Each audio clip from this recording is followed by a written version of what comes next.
설거지는 네가 해야겠지? 네? 네가 먹은 건 네가 치워야지. 그럼 이불도 개야 해요? 당연하지. 네가 쓴 이불은 정리하고 나가야지. 그걸 내가 하리? 아니에요. 저희는 편하게 지낸다고 했는데 별 생각 없이 말씀드린 거예요. 나중에 애한테도 그렇게 가르칠 거니? 스스로 덮고 잤던 이부자리를 알아서 정리해야지. 어려서부터 들었던 이야기일 텐데 너는 안 그런가 보구나. 엄마, 아빠, 솔직히 우리한테 너무하는 거 아니야? 뭐가 너무하다는 거니? 우리가 무슨 큰 민폐를 끼친 것도 아니고 그냥 가서 쉬고 싶어서 내려가는 건데 이렇게까지 할 필요 있어? 시끄럽고 재훈아. 네가 우리 집을 공짜로 이용할 수 있는 곳이라고 착각하는 건 아닌지 돌아봐야 할 것 같구나. 구독과 좋아요, 알람 설정 꾹 눌러주세요. 63세 영순 씨는 부엌 창문을 열고 바깥을 바라보았습니다. 맑은 하늘 아래로 넓은 바다가 펼쳐져 있었고 바람이 살갗을 스치고 지나갔습니다. 서울에서 평생을 살아왔던 그녀가 이렇게 조용한 강릉의 전원주택에서 아침을 맞이할 줄은 몰랐습니다. 이곳으로 온 지 벌써 3년이 되어가고 있었습니다. 처음엔 모든 것이 낯설었지만 이제는 익숙해진 풍경이었습니다. 그러나 영순 씨는 요즘 들어 한 가지를 후회하고 있었습니다. 이곳을 아들네 별장으로 만들어버린 건 아닐까. 강릉의 전원주택은 남편 철수 씨와 함께 오랜 꿈이었습니다. 평생을 일하고 자식을 키우느라 정신없이 살아왔기에 이제는 조용하고 평온한 노후를 보내고 싶었습니다. 하지만 시간이 지나면서 영순 씨는 이곳이 단순한 전원주택이 아니라 아들 부부와 사돈들에게는 그저 펜션과 같은 숙소 역할을 한다는 것을 깨달았습니다. 그래서 최근에 휴가를 받아 내려온다는 아들 부부에게 오지 말라고 했습니다. 단호한 태도로 말을 하니 한동안 삐쳐서 말을 하고 있지 않는 상태죠. 영순 씨는 문득 강릉으로 내려오기 전이 생각났습니다. 여보, 강릉에 내려온 거 후회 안 하지? 후회 안 해. 재훈이만 그런 식으로 행동하지 않으면 말이야. 난 지금 충분히 행복해. 남편 철수 씨는 정년퇴직을 앞두고 종종 바닷가에서 살고 싶다는 말을 했습니다. 그때마다 영순 씨는 그냥 흘려들었지만 남편은 결코 농담이 아니었습니다. 영순아, 우리 서울 떠나서 조용한 곳에서 살면 어때? 당신 또 그 얘기야? 우리는 평생 서울에서 살았잖아. 그러니까 이제 좀 쉬면서 살자고. 영순 씨는 남편이 진지하다는 걸 깨달았습니다. 그녀도 사실 서울 생활에 지쳐 있었습니다.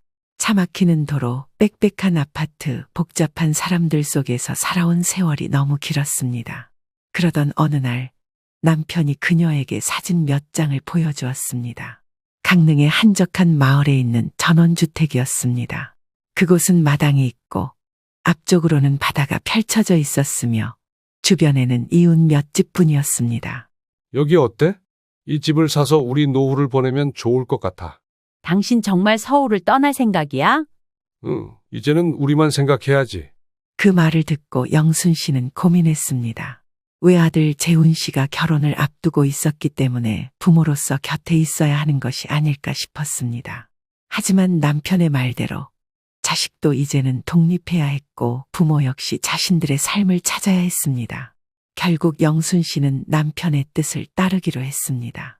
그렇게 부부는 서울의 아파트를 정리하고 강릉의 전원주택을 구입했습니다. 차를 타고 20분이면 지역에서 큰 병원을 갈 수 있었고 대형마트도 있었기에 생활권이 나쁘지는 않았습니다. 그리고 영순 씨 부부가 강릉으로 내려간다는 소식을 들은 아들 재훈 씨와 며느리 선영 씨는 논란기색이었습니다. 엄마, 진짜 강릉으로 가시는 거예요? 응, 이제 서울은 떠나려고. 아이고, 너무 부럽네요. 강릉에서 살면 공기도 좋고 바다도 있고 좋겠어요. 며느리 선영 씨는 겉으로는 부러워했지만 한편으로는 시부모가 멀리 이사 가는 것을 내심 반기는 듯한 기색도 보였습니다. 결혼한 후 가까이 살면 자주 찾아뵈어야 하는 부담이 있지만 강릉이라면 자주 왕래하지 않아도 되는 거리였기 때문이었습니다. 영순 씨는 그들의 반응이 그리 나쁘지 않다는 것을 확인하고 한결 마음이 놓였습니다. 강릉의 전원주택은 조용하고 평온했습니다. 영순 씨는 아침이면 텃밭에 나가 채소를 가꾸었고 남편 철수 씨는 1층의 작은 공간을 이용해 카페를 열었습니다. 여기서 카페 하면 잘 되겠지? 돈 벌 생각으로 하면 잘 안 되지. 우리가 이 나이에 무슨 큰 돈을 벌겠다고. 그냥 소소하게 하는 거지. 돈을 벌기 위한 목적보다는 사랑방 같은 느낌이랄까? 쉼터 같은 곳 말이야. 난 이왕 여기서 살기로 마음먹은 거 서로 잘 어울려서 살았으면 좋겠어. 그렇지. 차차 생각해보자고. 그들은 돈을 벌기 위해서가 아니라 그저 사람들과 소소한 이야기를 나누며 지내고 싶었습니다. 부부는 그렇게 자신들만의 시간을 즐기고 있었습니다. 그런데 그 평온함은 오래가지 않았습니다. 처음 아들 부부가 강릉에 찾아온 것은 추석 명절이었습니다. 그때까지만 해도 영순 씨는 반가운 마음에 음식을 한가득 차려놓고 아들 부부를 맞이했습니다. 오느라 고생했지? 밥 해놨으니까 어서 먹자. 와, 엄마. 역시 명절 음식은 집에서 먹어야 제맛이에요. 아들 부부는 며칠 동안 편하게 지내다 갔고 영순 씨는 그들의 방문이 당연하다고 생각했습니다. 하지만 그 다음부터가 문제였습니다. 이후부터 아들 부부는 명절뿐만 아니라 연휴, 휴가철에도 강릉을 찾기 시작했습니다. 어머님, 저희 이번 여름 휴가 때 강릉 가도 될까요? 엄마, 처가 쪽 식구들도 같이 가려고 하는데 방 괜찮죠? 영순 씨는 당황했지만 그때까지는 거절할 생각을 하지 않았습니다. 그저 자식들이 내려오는 것이 반갑다고만 생각했습니다. 그런데 방문이 반복될수록 점점 부담이 커지기 시작했습니다. 처음에는 부모님 댁을 방문하는 아들 부부의 모습이 보기 좋았습니다. 하지만 시간이 지나면서 그들의 태도가 변했습니다. 처음엔 며느리 선영 씨도 음식 준비를 거들었지만 점점 당연하다는 듯이 앉아서 식사만 하고 설거지도 하지 않았습니다. 더욱이 사돈네까지 함께 내려오면서 영순 씨 부부는 명절마다 집안일 담당이 되었습니다. 형님, 여기 공기가 정말 좋네요. 우리도 매년 올까 봐요. 사돈 정학 씨는 철수 씨와 한 살 차이였습니다. 원래 가깝게 지내던 사이라 서로 형님, 아우하며 지내기로 했습니다. 그렇게 아들 부부와 함께 내려온 정학 씨는 마당에 자리 잡고 편하게 쉬었고 남편 철수 씨는 그런 사돈을 위해 술상을 차려야 했습니다. 친구처럼 지내자고 했기에 이러지도 저러지도 못하는 처지였죠. 아니, 이건 좀 아닌 것 같은데. 한두 번은 웃으며 넘겼지만 틈만 나면 자신들을 찾아오자 철수 씨도 점점 불만을 느끼기 시작했습니다. 하지만 영순 씨는 아직 그들에게 불편한 기색을 보이지 않았습니다. 그러나 점점 한계에 다다르고 있었습니다. 영순 씨는 깨달았습니다. 아들 부부는 부모를 대접하는 것이 아니라 편안한 숙박시설로 여기고 있다는 것을 말이죠. 엄마, 이번에도 강릉 갈게요. 그래, 오면 각자 밥은 챙겨 먹어야 한다. 아들의 목소리가 순간 얼어붙었습니다. 네? 이제 영순 씨는 더 이상 전처럼 모든 걸 해줄 생각이 없었습니다. 과거에는 아들이 내려온다고 하면 먹을 것을 미리 준비하고 침구를 정리하며 손님 맞이할 준비를 했습니다. 그러나 이번에는 전혀 아무것도 하지 않았습니다. 그저 냉장고 속 기본적인 식재료만 있는 그대로 두었을 뿐이었습니다. 여보, 이번에도 아들네가 오는 거야? 응, 그런데 이번엔 사돈도 같이 온대. 이번에도 우리가 밥 해주고 숙소처럼 써야겠네. 아니, 그럴 일은 없을 거야. 어떻게 그래? 애들도 내려오고 사돈도 내려오면 대접은 해줘야 할 것 아니야? 어떻게 매번 그래요? 놀러 오는 것도 정도껏이지. 어떻게 손 하나 까딱 안 할 수 있어? 지들은 놀러 오는 거지만 우리가 무슨 하숙집을 운영하는 것도 아니고 여기가 모텔이야 뭐야? 같은 식구니 봐주는 거지? 내려와도 상관없는데 각자 알아서 하라 그래. 우리 먹고 살기에도 바빠 죽겠는데 뭐 하는 짓이야? 여기에 우리가 살러 내려왔지. 지들 뒷바라지 하러 내려왔어? 그건 그렇지. 당신이 그렇게 생각하고 있는 줄 몰랐네. 말을 안 해서 그렇지. 이제는 못 참아. 철수 씨는 한숨을 내쉬었습니다. 영순 씨는 이제 더 이상 참을 수 없었습니다. 이제는 분명하게 선을 그어야 한다고 생각했고 이번 기회에 뿌리를 뽑겠다고 다짐했습니다.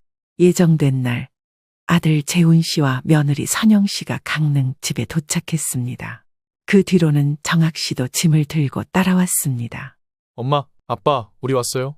그래, 오느라 고생했겠다. 아이고, 오랜만이네요. 어머님, 잘 지내셨어요?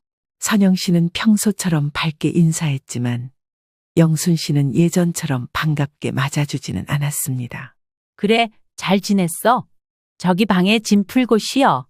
정학 씨도 특유의 호탕한 웃음을 지으며 말을 건넸습니다. 형님, 또 신세 좀 집니다. 그러나 영순 씨는 그 말에 웃지 않았습니다. 대신 짧게 그러세요라고만 대답했습니다. 사돈은 그런 반응이 의아한 듯했지만 별다른 말 없이 방으로 향했습니다. 그러나 아들 부부는 영순 씨의 태도가 예전과 다르다는 것을 느낀 듯했습니다.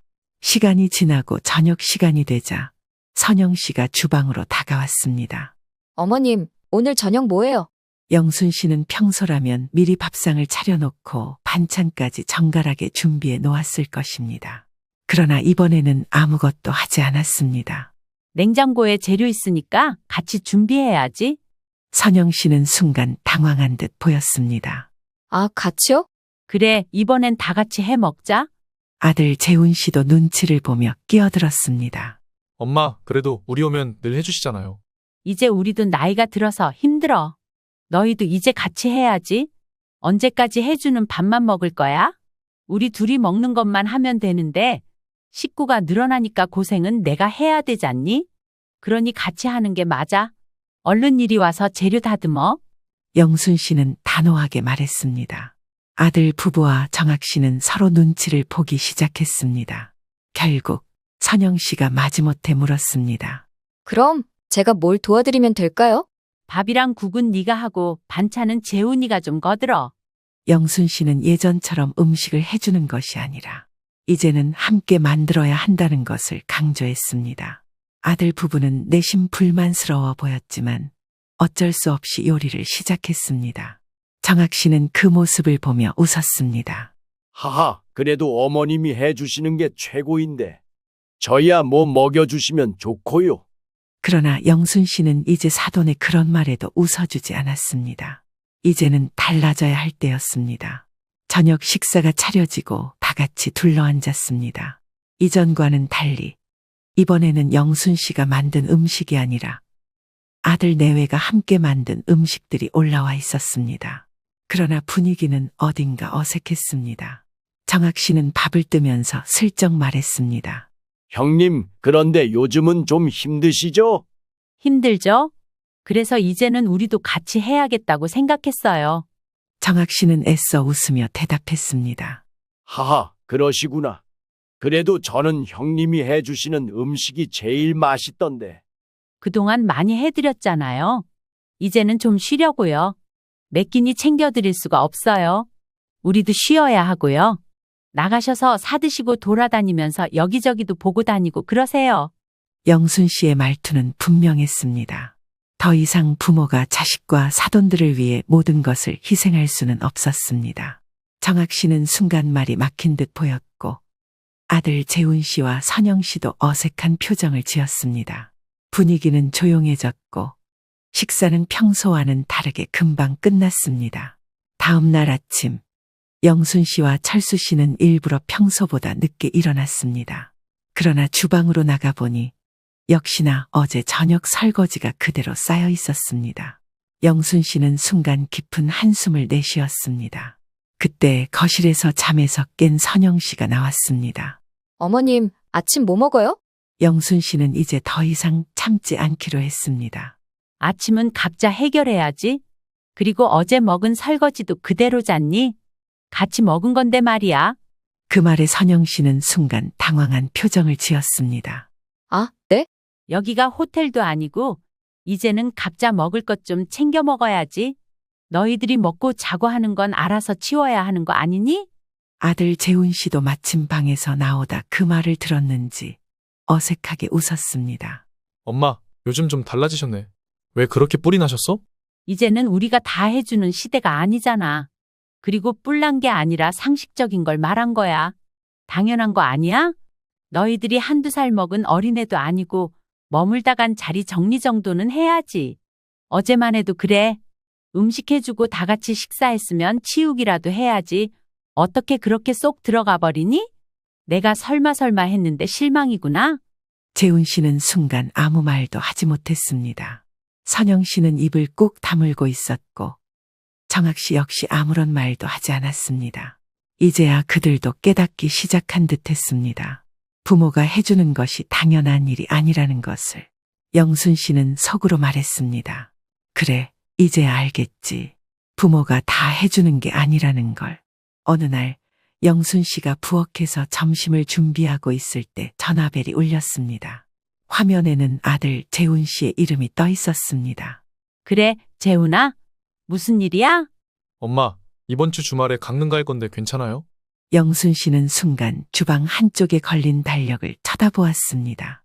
이번 주 주말은 특별한 일정이 없었지만 이제는 아들 부부가 온다는 소식이 달갑지 않았습니다. 이번 주? 네, 친구들이랑 같이 가려고요. 친구들이랑? 영순 씨는 순간 당황했습니다. 아들 부부만 오는 것도 아니고 이제는 친구들까지 데려오겠다는 것이었습니다. 엄마, 방 많잖아요. 친구들이랑 하루 이틀 머물려고요. 바베큐도 하고 바다도 보고 싶어서요. 영순 씨는 말문이 막혔습니다.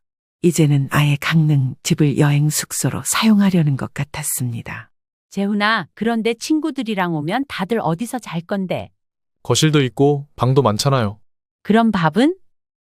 엄마가 간단하게 해주시면 좋고 저희도 고기 사갈게요. 영순 씨는 순간 화가 치밀었습니다. 고기를 사오는 것이 무슨 큰 배려라도 되는 것처럼 말하는 아들의 태도가 기가 막혔습니다. 재훈아, 너는 여기가 무슨 펜션이야? 아니, 그런 건 아닌데. 그럼 네 친구들은 숙박비라도 낼 거야? 순간 전화기 너머로 아들의 침묵이 흘렀습니다. 엄마, 그런 말이 어딨어요. 우리 집인데. 우리 집이지. 네가 무료 숙박업소처럼 쓰는 곳은 아니잖아. 고기 사오면 구워 먹는다 쳐. 그거 다 누가 치울 거니? 네가 다 해결할 수 있어? 여기가 우리 쉬려고 내려온 집이지. 손님 대접하려고 만든 곳이 아니잖니. 영순 씨의 말에 당황한 재훈 씨는 다른 숙소를 알아보겠다고 하며 서둘러 전화를 끊었습니다. 그날 저녁, 영순 씨는 남편 철수 씨와 이야기를 나누었습니다. 이번에도 재훈이가 오는 거야? 응, 그런데 이번엔 친구들까지 데려오겠대. 뭐? 친구들까지? 철수 씨의 얼굴이 굳어졌습니다. 아니, 여기가 무슨 여행 숙소야? 부모 집이라고 너무 편하게 생각하는 거 아니야? 그러니까 말이야. 이제는 단호하게 말해야 해.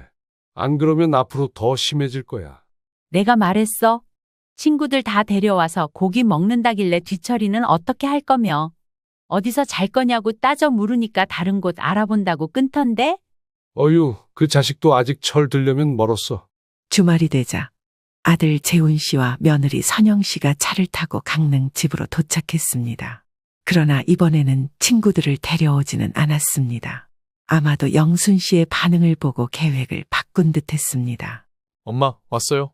어머님, 오랜만이에요. 그래, 오느라 고생했겠다. 선영 씨는 눈치를 살피며 주방으로 가서 냉장고를 열었습니다. 어머님, 뭐가 다 비었네요? 그래, 요즘은 장을 자주 안 봐. 그럼 뭐 해 먹어요? 너희가 알아서 해야지.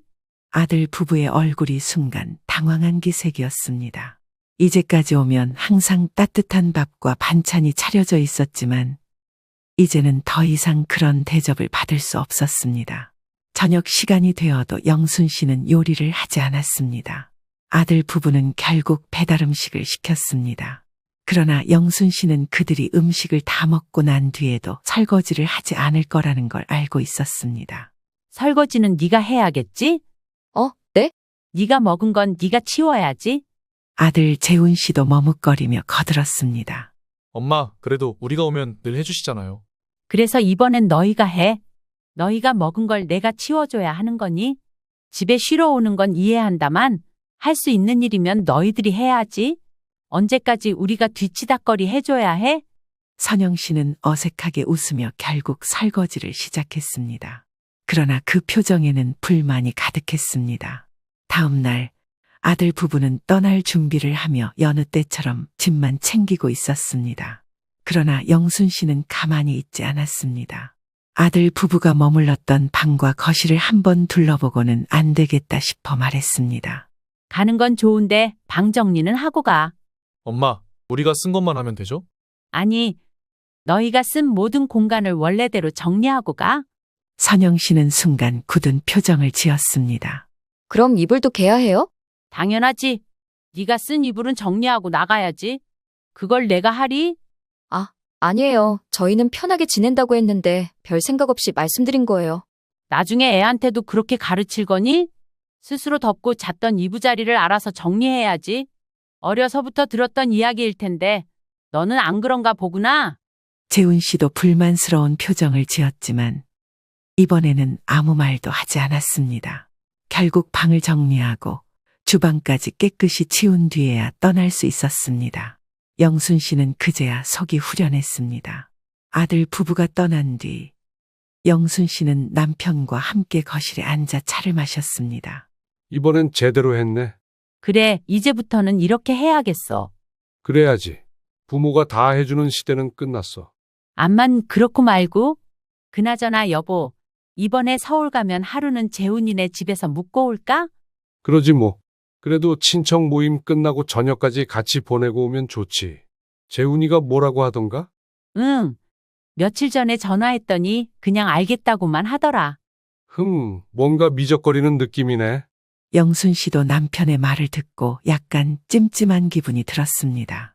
아들이 흔쾌히 환영하는 듯한 느낌은 아니었습니다. 하지만 영순 씨는 곧 스스로를 다독였습니다. 설마 우리를 불편해하겠어? 강릉에 올 때마다 그렇게 편히 쉬고 갔는데. 그렇게 영순 씨 부부는 서울로 출발했습니다. 오랜만에 서울에 도착한 영순 씨와 철수 씨는 친척 모임을 마치고 저녁 때가 되어서야 아들네 집을 찾았습니다. 집 문을 열고 들어서자 아들 재훈 씨와 며느리 선영 씨가 맞이했습니다. 엄마 아빠 오셨어요? 어머님, 아버님 오시느라 피곤하셨죠? 응, 오랜만이네. 다들 잘 지냈지? 영순 씨는 오랜만에 만난 손자를 꼭 안아주었고 철수 씨도 흐뭇한 표정으로 아들과 이야기를 나누었습니다. 그러나 분위기는 어딘가 어색했습니다. 어머님, 저녁은 혹시 드셨나요? 아직 안 먹었지. 친척 모임에서 간단히 먹기는 했는데 그래도 저녁은 먹어야지. 아, 그렇구나. 그러자 며느리 선영 씨가 슬쩍 남편을 바라보더니 말했습니다. 그럼 떡볶이 사올까요? 떡볶이? 영순 씨는 순간 당황했습니다. 강릉에서는 아들리가 올 때마다 한 상 가득 차려 대접했는데 자신들이 서울에 왔을 때 대접받을 음식이 고작 분식이라니. 이 근처에 괜찮은 식당 없나? 오랜만에 다 같이 외식하는 것도 좋을 것 같은데. 아, 요즘 바빠서 외식 잘 못해요. 그냥 간단히 먹는 게 나을 것 같은데. 영순 씨는 속이 답답해졌습니다. 우리는 올 때마다 한 끼라도 제대로 차려주려고 했는데 우리한테는 이 정도 대접도 아까운 걸까? 하지만 차마 그런 말을 입 밖으로 꺼낼 수는 없었습니다. 그래, 그럼 간단히 먹자. 결국 저녁은 아들이 사온 떡볶이와 김밥으로 때웠습니다. 시간이 늦어지자 영순 씨 부부는 자연스럽게 짐을 정리하며 하루 묵을 준비를 했습니다. 그런데 아들 재훈 씨가 갑자기 조심스럽게 말을 꺼냈습니다. 엄마, 아빠, 혹시 오늘 어디서 주무실 생각이세요? 응? 너희 집에서 자려고 했지? 철수 씨도 눈을 찡그리며 아들을 바라보았습니다. 왜? 우리 여기서 자면 안 되나? 아, 그게 아니라 엄마 아빠도 여기서 주무시면 좁아서 불편하실까 봐요. 근처에 호텔 예약해 드릴까요? 영순 씨는 순간 할 말을 잃었습니다. 호텔을 예약해 주겠다. 강릉에서는 몇 박씩 지내고 갔으면서 부모가 서울에서 하룻밤 자는 것조차 부담스러워하는 모습에 서운함이 밀려왔습니다. 우리가 여기서 자면 그렇게 불편하니? 어머님, 그런 게 아니라 아기도 있고 요즘 저희도 피곤해서요. 그냥 두 분이 편하게 주무시면 좋을 것 같아서요. 그래, 그럼 너희가 호텔 잡아주나? 철수 씨는 일부러 대놓고 물었습니다. 그러나 아들과 며느리는 서로를 바라보더니 어색한 미소를 지었습니다. 호텔은 근처에 많으니까 엄마 아빠가 편한 곳으로 직접 예약하시면 될 것 같아요. 우리 보고 직접 예약하라고? 영순 씨는 더 이상 말을 잇지 못했습니다. 남편 철수 씨도 어이없다는 듯 헛웃음을 지었습니다. 결국 영순 씨 부부는 늦은 밤 호텔을 찾아 나섰습니다. 추운 밤 공기를 맞으며 숙소를 찾아다니는 동안 영순 씨는 여러 생각이 들었습니다. 이제는 부모가 자식에게 의지하면 안 되는 걸까? 강릉에서는 매번 따뜻하게 맞아주었지만 서울에서의 대접은 그와는 전혀 달랐습니다. 이제야 영순 씨는 모든 것을 깨달았습니다. 아, 우린 너무 퍼졌구나. 더 이상 이렇게 살면 안 되겠다. 그날 밤 영순 씨는 결심했습니다. 이제는 아들 부부가 강릉에 오는 것도 다시 생각해 봐야겠다고. 모든 것이 변해야 할 때였습니다. 어느 날 오후 영순 씨는 부엌에서 저녁 준비를 하고 있었습니다. 그때 전화벨이 울렸습니다. 엄마, 우리 지금 강릉 내려가는 중이에요. 영순 씨는 순간 손에 들고 있던 국자를 멈추었습니다. 갑자기? 미리 말도 없이? 원래 이번 주말에 내려가려 했잖아요. 일이 있어서 늦게 결정했어요. 그래도 미리 말이라도 해야 하는 거 아니니? 어머님, 오랜만이죠? 주말 동안 좀 푹 쉬고 가려고요. 영순 씨는 깊은 한숨을 내쉬었습니다. 이제는 이런 방문이 당연해진 걸까? 아들 내외가 강릉 집을 너무나 자연스럽게 이용하는 모습을 보며 그녀는 이번에는 절대 전처럼 모든 것을 다 해주지 않기로 다짐했습니다. 몇 시간 뒤 차 한 대가 강릉 집 앞마당으로 들어왔습니다. 아들 재훈 씨와 며느리 선영 씨가 차에서 내렸고 트렁크에는 짐이 가득했습니다. 영순 씨는 문을 열고 서 있었습니다. 엄마, 아빠는 어디 계세요? 아빠는 마을회관 갔어. 그리고 이번엔 우리도 바빠서 너희 신경 못 써. 네? 어머님, 무슨 말씀이세요? 그동안 너희 오면 우리가 다 준비했잖아. 이번에는 각자 챙겨 먹어. 아들 부부의 얼굴이 순간 당황스럽게 변했습니다. 엄마, 우리가 내려오면 늘 한상 가득 차려주셨잖아요. 그랬지? 그런데 이제 우리도 힘들어. 선영 씨는 어색한 미소를 지으며 말했습니다.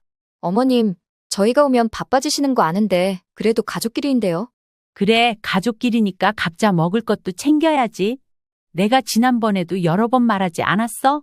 여기 사는 사람들도 나이가 있으니 어느 정도 노후는 생각해야 해. 어린애들도 아니고 언제까지 봐주는데? 우리도 그만하고 싶어서 그러는 거야. 영순 씨의 단호한 태도에 아들 내외는 눈치를 보기 시작했습니다. 집 안으로 들어가자 선영 씨가 자연스럽게 작은 방으로 들어가려고 했습니다. 그때 영순 씨가 말을 걸었습니다.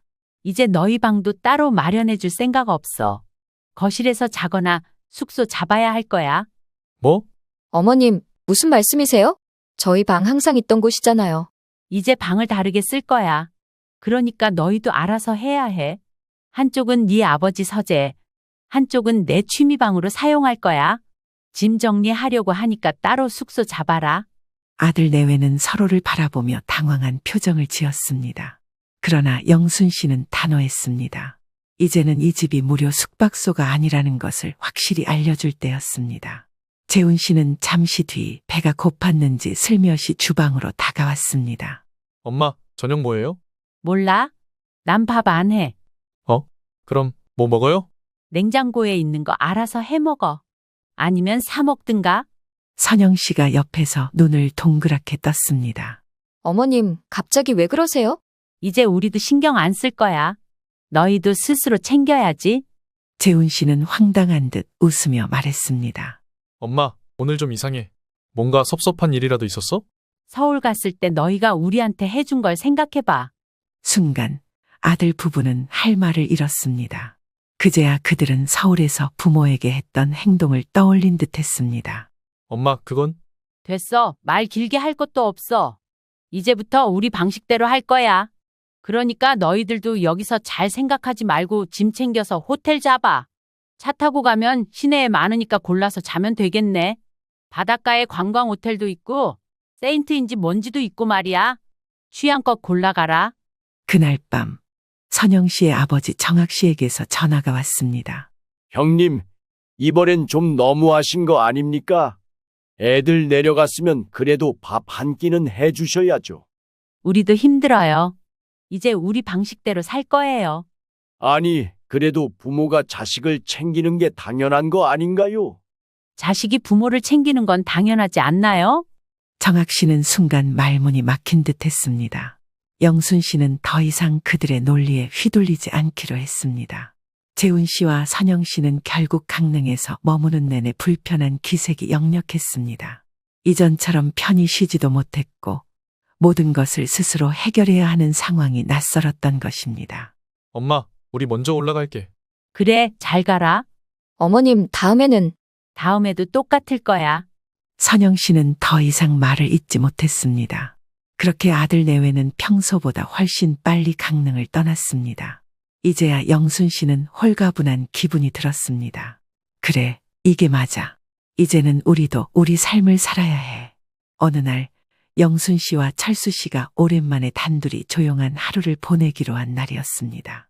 아침 식사를 마치고 남편과 함께 동네 작은 산책로를 걸으며 오붓한 시간을 보냈습니다. 여보, 이렇게 조용한 날이 많아졌으면 좋겠어. 그러게. 그런데 우리 너무 한가한 것도 문제 아닐까? 이제 좀 쉬어야지. 강릉까지 내려온 이유가 뭐야? 맞아. 근데 영순 씨는 말을 흐렸습니다.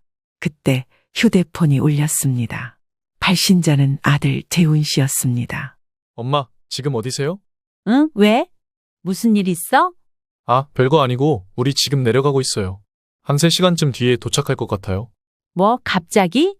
영순 씨는 순간 당황했습니다. 분명 얼마 전까지만 해도 아들이 내려온다는 말은 없었습니다. 왜? 또 온대?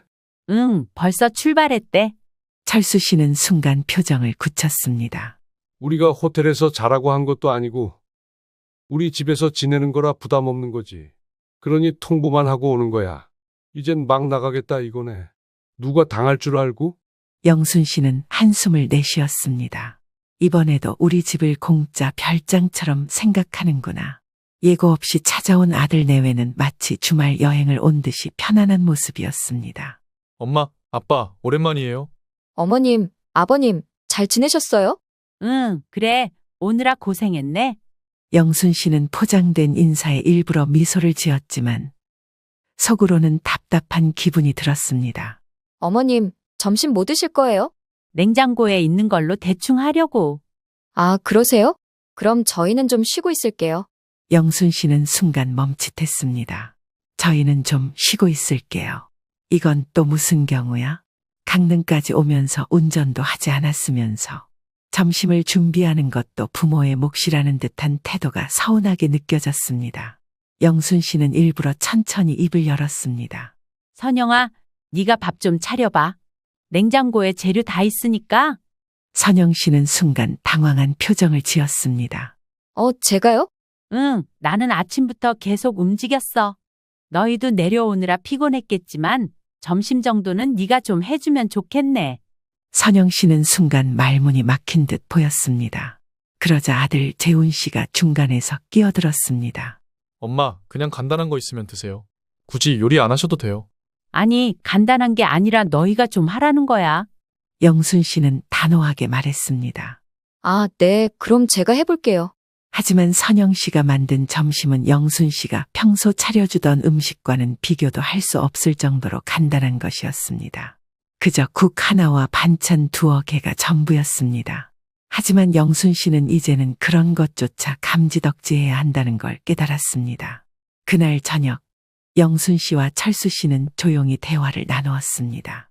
여보, 이제 정말 한계를 정해야겠어. 응, 이번엔 확실히 이야기할 거야. 그렇게 저녁을 먹고 난 후, 영순 씨는 아들과 며느리를 거실로 불렀습니다. 재훈아, 선영아, 엄마가 할 말이 있어. 네, 엄마. 무슨 일이세요? 이제부터 우리 집은 아무 때나 와서 묵어가는 곳이 아니야. 네? 너희가 올 때마다 우리가 밥 해주고 방 치워주고 신경 써주는 거 이제 그만할 거야. 지난번에도 그래. 우리가 서울 갔을 때도 너희들 어떻게 했어? 니들은 온 식구들 다 데려오면서 아무것도 안 하고 바라기만 하면서 정작 우리가 가서 하루 잔다고 하니까 그랬잖니?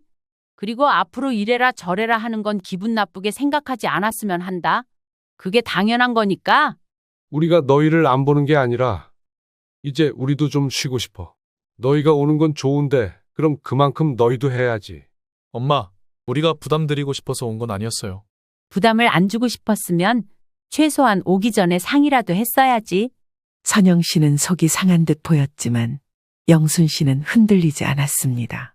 그래서 영순 씨와 철수 씨는 아들 내외에게 새로운 규칙을 전했습니다. 앞으로는 올 때 최소 일주일 전에 미리 말해. 그리고 올 때마다 음식 재료나 필요한 것들도 너희가 준비해와. 숙박비는 받지 않겠지만 대신 올 때마다 우리를 위해서라도 뭔가 해주고 가. 그렇지 않으면 여기서 자거나 생활하는 건 용납 못한다. 아들과 며느리는 여전히 어색한 표정을 짓고 있었습니다. 엄마, 그게 꼭 필요해요? 응, 꼭 필요해. 우리도 이제 나이가 있고 힘들어. 너희도 부모를 챙길 때가 됐어. 재훈 씨는 더 이상 아무 말도 하지 않았습니다. 이제야 부모가 모든 걸 해주는 시대가 끝났다는 걸 깨달은 듯 했습니다. 며칠 후 아들 내외는 돌아갔습니다. 아들 가족이 떠난 후 영순 씨와 철수 씨는 차 한 잔을 마셨습니다. 당신 이번엔 정말 단단히 마음 먹었더라. 이제라도 안 하면 평생 그들한테 맞춰줘야 할 거야. 영순 씨는 창밖을 바라보며 미소를 지었습니다. 이제야 정말로 부모로서 존중받고 있다는 기분이 들었습니다. 영순 씨는 거실 한쪽에 놓인 소파에 앉아 창밖을 바라보았습니다. 강릉의 바다는 여전히 푸르고 바람은 잔잔하게 불고 있었습니다. 그러나 그녀의 마음속에는 것엔 파도가 일고 있었습니다. 언제까지 이렇게 당하고만 있어야 할까? 아들 부부와 처가 식구들의 태도는 변하지 않았습니다. 강릉에 내려올 때마다 부모의 집을 무료 숙박소처럼 이용하고 심지어는 그것을 당연하게 여겼습니다. 영순 씨는 더 이상 이 상황을 참아서는 안 된다는 결심을 했습니다. 이제는 부모로서의 위치를 되찾고 더 이상 당연한 희생을 강요받지 않겠다고 마음먹었습니다. 어느 날 저녁, 영순 씨가 부엌에서 저녁 준비를 하고 있을 때였습니다. 휴대폰이 울렸고 화면에는 아들 재훈 씨의 이름이 떠 있었습니다. 재훈이가 전화하네. 또 내려온다고 하려는 거 아니야? 철수 씨는 한숨을 쉬며 말했습니다. 영순 씨는 전화를 받으며 속으로 준비를 했습니다. 이제는 예전처럼 무조건 받아들이지 않겠다고 다짐했습니다. 그래, 재훈아? 엄마, 이번에 회사에서 여름 휴가를 길게 받아서 4박 5일 정도 강릉에 내려가려고 해. 영순 씨는 예상대로라는 듯이 고개를 끄덕였습니다. 그래, 근데 누구랑 내려오는데? 나랑 선영이 그리고 처가 쪽 가족들이랑 같이 갈 건데. 영순 씨는 순간 숨을 깊게 들이마셨습니다. 올해도 처가 식구들까지 몰려와서 전원주택을 무료 별장처럼 사용하려는 속셈이었습니다. 이번에는 안 되겠다. 재훈아? 네? 아들은 순간 말을 멈추고 당황한 듯 했습니다. 엄마, 무슨 말이야? 이번에는 안 된다고. 우리도 이제 좀 쉬고 싶어. 맞아. 우리도 노후를 편하게 보내려고 이곳에 내려온 거지. 숙박업을 하려고 온 게 아니야. 철수 씨도 힘을 보탰습니다. 아들은 순간 당황한 듯 침묵을 지켰습니다. 아니, 갑자기 왜 그래? 우리 매년 내려갔잖아. 요즘 진짜 이상하네. 왜 자꾸 그래? 그러니까 매년 당연하게 내려오고 우리는 당연하게 받아줘야 하는 거니? 지난번에도 말했잖니? 그 규칙 지키지 않을 거면 내려오지 말라고. 내려와도 여기서 자지 말라고. 어머님, 너무 서운하게 말씀하시네요. 저희가 언제 강요했어요? 영순 씨는 헛웃음을 지었습니다. 서운하게 듣지 말고 이제는 각자 좀 쉬면서 지내자. 그렇게 다 데리고 오면 힘들어. 그러면 우리끼리만 갈게. 그럼 괜찮지? 아니, 이번엔 너희도 안 오는 게 좋겠다. 재훈 씨는 순간 아무 말도 하지 못했습니다. 아니, 이건 너무한 거 아니에요? 저희가 뭘 그렇게 잘못했는데요? 네가 잘못한 건 없어. 다만 이제는 부모도 좀 쉬면서 살고 싶다는 거야. 어머님, 정말 섭섭해요. 그럼 저희가 강릉에 가서 돈 내고 펜션 잡으라는 거예요? 그래, 그게 맞지 않겠니? 며느리 선영 씨는 더 이상 아무 말도 하지 못했습니다. 그동안의 특권이 사라지는 것이 못마땅했던 것이겠죠. 전화가 끊기고 나자 영순 씨와 철수 씨는 서로를 바라보며 묘한 미소를 지었습니다. 당황하는 것 좀 봤어? 그러게. 이제야 우리가 그냥 받아주지만은 않을 거라는 걸 깨달았겠지. 영순 씨는 속이 후련해지는 기분이었습니다. 그동안 아들 부부와 처가 식구들이 이곳을 마치 자기들 별장처럼 생각하고 당연하게 여겼던 것이 너무나 불편했었습니다. 이제는 변해야 할 때였습니다. 부모라고 해서 무조건적인 희생을 강요받을 필요는 없었습니다. 이제부터는 자신들의 시간을 더 소중히 하기로 다짐했습니다. 며칠 후 아들 재훈 씨가 다시 전화를 걸어왔습니다. 엄마, 아빠. 솔직히 우리한테 너무하는 거 아니야? 뭐가 너무하다는 거니? 우리가 무슨 큰 민폐를 끼친 것도 아니고 그냥 가서 쉬고 싶어서 내려가는 건데 이렇게까지 할 필요 있어? 재훈아, 너희가 쉬고 싶다고 생각하는 동안 우리도 너희를 맞이하느라 힘들었다는 생각은 해봤어. 너희는 당연하게 생각했겠지만 우리가 강릉에 내려온 이유는 조용히 살고 싶어서였어. 그런데 너희가 올 때마다 매번 우리는 하루 종일 식사 준비하고 잠자리까지 신경 써야 했어. 시끄럽고 재훈아, 네가 우리 집을 공짜로 이용할 수 있는 곳이라고 착각하는 건 아닌지 돌아봐야 할 것 같구나. 재훈 씨는 순간 말을 잇지 못했습니다. 그리고 결국 전화를 끊었습니다. 영순 씨는 남편과 함께 다시 거실 소파에 앉아 있었습니다. 창밖에는 저녁 노을이 아름답게 펼쳐지고 있었습니다. 여보, 이제야 우리가 좀 편하게 사는 것 같지 않아? 그러게. 이제야 우리가 우리의 공간을 되찾은 느낌이야. 그동안 부모로서의 책임감과 희생이 당연하게 여겨졌던 것이 이제는 사라졌습니다. 그리고 비로소 자신들의 삶을 찾아가는 첫걸음을 내디뎠습니다. 아들 부부가 다음에 어떻게 나올지는 모르겠지만 이제는 예전처럼 모든 걸 받아주지는 않을 것입니다. 부모도 하나의 독립적인 존재이며 자신들의 삶을 지켜나가야 한다는 것을 이제야 깨달았기 때문입니다. 영순 씨는 차 한 잔을 따라 마시며 남편에게 말했습니다. 여보, 이제 진짜 우리를 위해 살아보자. 그 말에 철수 씨는 흐뭇한 미소를 지었습니다. 그래, 이제 우리도 좀 편하게 살자. 창밖의 바다는 여전히 푸르렀고 두 사람의 마음도 한결 가벼워져 있었습니다. 이제 새로운 인생이 시작되었습니다. 재수 씨, 엄마한테 이야기 다 듣고 오는 길입니다. 사람이 어떻게 그래요? 그렇게 살기 싫었으면 애초에 합가를 하지 말았어야지. 우리가 말릴 땐 거들떠도 안 보더니 이제 같이 사니까 요양원 보내고 싶다고? 아니, 우리도 힘들잖아. 형은 우리 사정을 아니? 어머님이 여기 계시면 부담스러운 것도 사실이고 그건 그냥 한 말이지. 진짜로 그러려고 했던 게 아니야. 형 그만해. 우리도 사정이 있어. 사정 같은 소리 하네. 너희가 한 짓을 생각해봐. 난 현실적인 얘기를 하는 거야. 좋아, 현실적인 얘기를 해보자. 어머니가 보태주신 5억. 그거 당장 돌려놔. 뭐? 그게 무슨 소리야? 형님, 너무하신 거 아니에요? 지금 누가 누구한테 너무하다고 말해요. 당장 집 팔아서 어머니 목 돌려놔. 김정숙 씨는 얼마 전 작은 아들 그리고 작은 며느리와 인연을 끊었습니다. 토끼 같은 손주들이 눈에 아른아른 거리지만 애써 마음을 다잡고 멀리하고 있습니다. 아들 내외와 함께 살며 좋은 일도 있었고 나쁜 일도 있었지만 결국 함께 살았던 1년이라는 시간은 지옥과 다름없었습니다.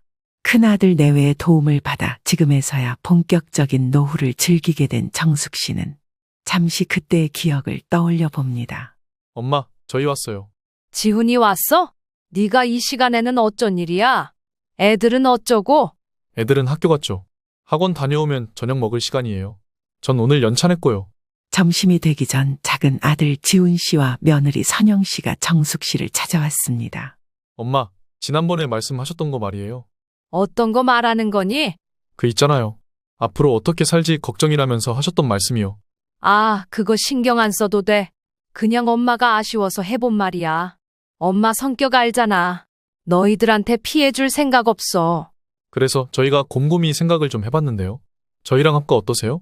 합가? 갑자기 그게 무슨 소리야? 작은 며느리 선영 씨까지 거들며 합가에 대해 말하는 통에 정숙 씨는 깊이 고민을 해보기로 했습니다.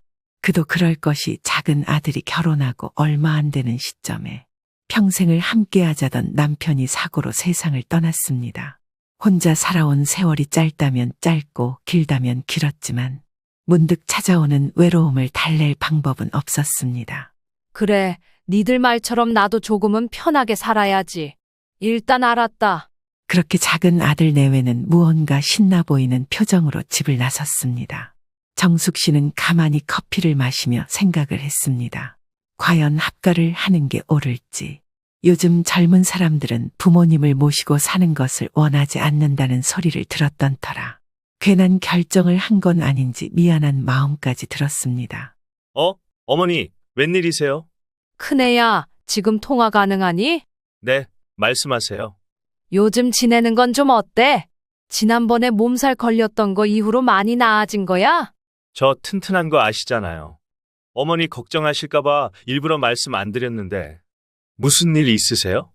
하지만 지훈 씨 내외와 합가를 결정하고 나서 정숙 씨의 마음은 왠지 모르게 무거웠습니다. 아직 큰아들 내외에게 이 소식을 알리지 않았기 때문입니다. 일전에 시골살이를 청산하고 김포로 올라오는 게 어떻겠냐는 제안을 했었는데 거절했던 적이 있었습니다. 지훈이네랑 같이 살기로 했다. 내 건강도 있고 이제 농사 짓는 것도 힘들어서. 전화기 너머로 잠시 정적이 흘렀습니다. 이런 반응을 기대한 건 아니었지만 유진 씨의 목소리에 서운함이 내비쳤습니다. 하지만 유진 씨와 대화를 하면서 그 감정이 서운함이 아니라 정숙 씨를 걱정하고 있다는 사실을 깨닫게 되었죠. 그게 뭐라고 말씀드려야 할지 모르겠는데 벌써 결정하신 거예요? 그게 좋을 것 같아서. 너희들한테 짐이 되고 싶지는 않았다만 내가 나이가 드니 외로운 걸 못 견디겠더라고. 어머니, 물론 저희와 함께 살 수 있으면 좋지만 혹시라도 너무 서두르시는 건 아닐까요? 저희한테 먼저 물어보셨어도 좋았을 건데요. 서방님네가 그렇게 하자세요? 아니다. 요즘 자꾸 허리도 쑤시고 병원도 자주 다녀야 해서 그래. 저는 어머니가 걱정돼서 그렇죠. 섣부른 결단은 아니신지해서요. 어머님이 그렇게 결정하셨으면 된 거고요. 유진 씨는 깊은 한숨을 내쉬었습니다. 아무래도 정숙 씨가 섣부른 결정을 한 것은 아닌지, 그 선택이 과연 옳은 것인지 의심스러웠기 때문입니다. 그렇다고 해도 큰 결정인데 서방님애가 모시는 거 확실히 잘할 거라고 생각하세요? 그래, 잘해주겠지. 처음부터 합가하자고 먼저 말한 것도 지훈이네 쪽이야. 알겠어요, 어머니. 그래도 혹시라도 불편하시면 언제든지 저희한테 말씀하세요. 통화를 마친 후에도 정숙 씨는 찜찜한 기분이 들었습니다. 큰 며느리의 반응은 예상과 달리 별로 기쁘지 않은 듯했기 때문이죠. 어쩌면 자신이 너무 성급하게 결정한 걸까 싶었지만 지훈 씨 내외가 적극적으로 제안해준 덕분에 마음이 기운 것은 사실이었습니다. 이제는 되돌릴 수도 없는 일이 되어버리고 만 것이죠. 부동산에 집 내놓으니까 금방 팔리더라. 오늘 계약서 썼고 이번 주 내로 잔금까지 다 치른다더라. 정숙 씨는 작은 아들 내외와 합가를 결정하면서 조금 더 큰 집으로 이사하기로 했습니다. 현재 지훈 씨가 살고 있는 20평대 아파트의 전세 자금과 정숙 씨가 집을 판 돈을 합쳐 이사를 하기로 한 것이었습니다. 며칠 후 지훈 씨로부터 새로 이사할 집을 찾아 계약을 마쳤다는 소식이 전해졌습니다. 정숙 씨가 5억을 보태주었기에 평소라면 엄두도 못 낼 넓은 아파트를 구할 수 있었죠. 엄마, 50평대 아파트예요. 방도 넓고 엄마 방도 따로 있어요. 방이 5개라 엄청 좋아요. 구조도 잘 빠진 게 엄마도 마음에 드실 거예요. 어머님, 방의 창도 크고 햇볕도 잘 들어와요. 요즘은 이런 집 구하기 힘든데 운 좋게 계약했어요. 신이 난다는 듯 이사갈 집에서 이러쿵 저러쿵 말을 해대는 두 사람이 귀엽기까지 했습니다. 정숙 씨는 덩달아 기분이 좋아졌습니다. 마치 새로운 삶을 시작하는 것만 같았죠. 하지만 설렘 속에서도 왠지 모를 불안감이 서서히 스며들고 있었습니다. 이사를 앞두고 정숙 씨는 짐을 정리하기 시작했습니다. 살림살이 대부분을 버리고 가야 했기에 그 안에 깃든 추억들이 괜시리 하나하나 사무치기 시작했습니다. 그 중에서도 남편의 유품과 오래된 가족 사진은 꼭 챙겼습니다. 이거라도 곁에 있어야 덜 외롭겠지. 이사 당일 작은 아들 내외가 정숙 씨를 데리러 왔습니다. 짐을 싣고 아파트로 향하는 차 안에서 정숙 씨는 창밖을 바라보았죠. 이 집에서 머무르며 함께했던 모든 추억들이 빠르게 뒤로 멀어졌다. 엄마, 저희 같이 살면서 편하실 거예요. 여기랑은 다르게 병원도 가깝고 버스나 지하철도 다 있으니까요. 그리고 저희도 근처에서 직장 다니니까 언제든지 도와드릴 수 있어요. 서로 도와가면서 잘 살아봐요, 어머님. 정숙 씨는 웃으며 고개를 끄덕였지만 어쩐지 마음속이 복잡했습니다. 아파트에 도착해 문을 열었을 때 깨끗하고 넓은 공간이 눈에 들어왔습니다. 신축 아파트답게 부엌도 크고 거실도 탁 트여 있었죠. 작은 며느리 선영 씨는 정숙 씨의 방을 안내하며 말했습니다. 어머님, 여기가 어머님 방이에요. 깔끔하죠? 방은 예상보다 작았지만 그래도 충분히 아늑했습니다.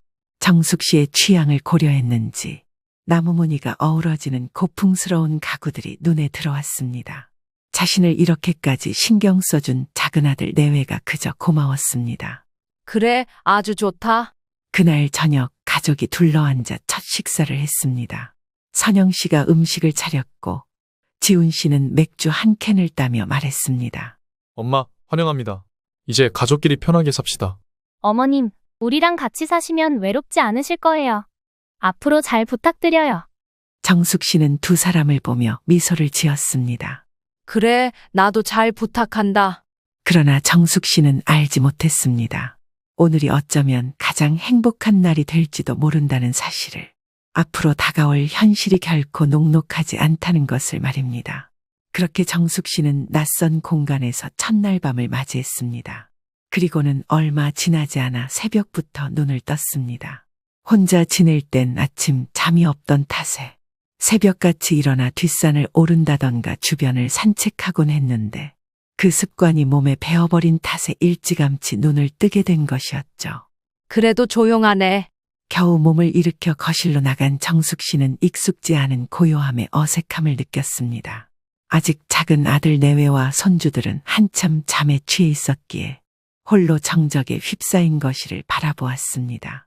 어제 저녁까지 놀다 잔 손주들의 흔적이 그대로 남아 있었습니다. 택배 상자 몇 개가 뜯긴 채 그대로였고 테이블 위에는 컵과 과자 봉지가 놓여 있었죠. 평소 깔끔한 성격이었던 정숙 씨는 무심결에 테이블 위에 컵을 치우며 중얼거렸습니다. 이건 치워야겠다. 물컵을 싱크대에 옮기고 어지럽혀진 물건들을 정리했습니다. 원래 성격상 지저분한 것을 두고 보지 못하는 탓도 있었지만 무언가를 하면서 마음을 가라앉히고 싶었습니다. 그러다 물건을 정리하는 도중 소리 때문인지 선영 씨가 방에서 나왔습니다. 헝클어진 머리를 대충 묶으며 정숙 씨를 보더니 멈칫했죠. 어머님, 뭐 하세요? 그냥 정리 좀 했다. 어제 정신없이 정리하느라 그대로 둔 게 많아서. 아, 굳이 안 하셔도 되는데. 저희가 하면 되는데요? 이왕 일어난 김에 한 거다. 손주들 일어나기 전에 아침 준비라도 해야지. 그러자 선영 씨의 표정이 살짝 변했습니다. 어머님, 아침은 그냥 간단하게 먹어요. 저도 출근해야 하고 지훈 씨도 바빠서요. 밥 차리시면 저희가 제대로 못 먹고 나갈 수도 있어요. 그 말에 정숙 씨는 잠시 멈칫했습니다. 평생 가족들을 위해 살아왔던 정숙 씨는 남편이 죽기 전 단 하루라도 아침을 거른 적이 없었기 때문입니다. 하지만 곰곰이 생각해보니 선영 씨의 말이 틀린 것 같지도 않았습니다. 맞벌이 부부가 바쁜 아침에 밥상을 차려 먹고 일을 나간다는 것 자체가 번거로운 일일 수도 있겠거니 싶었죠. 그래? 그럼 간단하게라도 준비할까 했는데. 네, 저는 우유랑 빵 먹고 나가요. 지훈 씨도 출근 전에 커피만 마시고요. 알았다. 그럼 아이들만 먹일 거라도 챙길까? 네, 애들 것도 간단하게 준비해주세요. 시리얼이나 빵이면 돼요. 이전 같으면 갓 지은 밥에 국을 준비했겠지만 정숙 씨는 며느리의 방식을 존중하기로 했습니다. 하지만 막상 아침이 되자 선영 씨의 말과는 다르게 지훈 씨가 주방을 기웃거리며 말했습니다. 엄마, 밥 없어요? 아침엔 빵이랑 시리얼 먹는다고 해서 안 했는데. 아, 난 밥 먹고 싶은데. 여보, 아침부터 밥은 너무 부담스럽지 않아? 그렇긴 한데 그래도 가끔은 먹고 싶잖아. 내일부터는 밥 해둘게. 아니야, 엄마, 그냥 간단히 먹어도 돼. 하지만 지훈 씨의 표정이 말과는 달라 보였고 결국 정숙 씨는 다음 날부터 밥을 챙겼습니다. 화려하진 않지만 속에 부담 가지 않는 간단한 무침류의 반찬과 묵국 정도였습니다. 그런데 아침 시간이 되자 출근을 위해 바삐 움직이던 선영 씨가 주방을 지나가다 눈살을 찌푸렸습니다. 어머님, 이거 다 하신 거예요? 응, 지훈이가 밥 먹고 싶다고 해서 국도 좀 끓였다. 아, 그럴 필요 없는데. 제가 안 먹는다고 말씀드렸잖아요. 그렇긴 한데 밥을 먹고 싶어 하는 사람도 있으니까. 그래도 냄새 배고. 아침부터 이렇게 차리시면 제가 부담스러워요. 부담스럽다는 말에 정숙 씨는 할 말을 잃었습니다. 기분이 나쁘기도 했지만 자신이 정성껏 차린 밥상을 보고 싫다. 어쩐다 말을 하다니 기가 찰 노릇이었습니다. 그럼 국은 안 끓일 테니 밥만 해둘까? 아니요, 그냥 안 하셔도 돼요. 어머님 드실 것만 챙기시면 돼요. 단칼에 거절하는 선영 씨를 보며 속으로 씁쓸한 기분이 들었지만 더는 말하지 않았습니다. 그러나 문제는 지훈 씨였습니다. 선영 씨의 말에 의하면 아침은 먹을 사람이 없으니 차리지 않아도 되는 것이었는데 지훈 씨는 전혀 그런 반응이 아니었기 때문입니다. 오, 엄마 밥 해놨네. 잘 됐다? 여보, 출근해야 하는데 시간 없지 않아? 그래도 한 숟가락이라도 먹으면 좋지. 선영 씨의 표정이 굳었지만 정숙 씨는 애써 모른 척했습니다. 배가 고프니 먹겠다는 사람을 두고 밥상을 치울 수는 없는 노릇이니까 말이죠. 그날 이후 정숙 씨는 집안일을 조금씩 도맡게 되었습니다. 하루는 선영 씨가 퇴근하고 집에 들어서면서 말했습니다. 어머님, 청소하셨어요? 응, 그냥 시간도 있고 해서. 어머님 너무 고생하시는 거 아니에요? 고생은 무슨, 그냥 몸이 근질거려서 한 거야. 안 하셔도 된다니까 그냥 좀 쉬세요. 그리고 저 오늘은 좀 먼저 쉴게요. 그래라.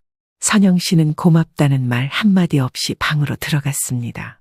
그리고 그날 밤 정숙 씨는 침대에 누워 생각했죠.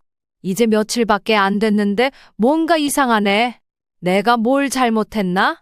아니면 애들이 나랑 사는 게 불편한가? 좀 뒤숭숭하네. 정숙 씨는 그때까지도 미처 알지 못했습니다. 이 낯설미 앞으로 점점 익숙해질 거라는 것을. 하지만 그 익숙함이 자신에게 결코 좋은 것이 아니라는 것을 말이죠. 그렇게 시간이 흘러 이사 온 지도 한 달이 넘었을 때였습니다.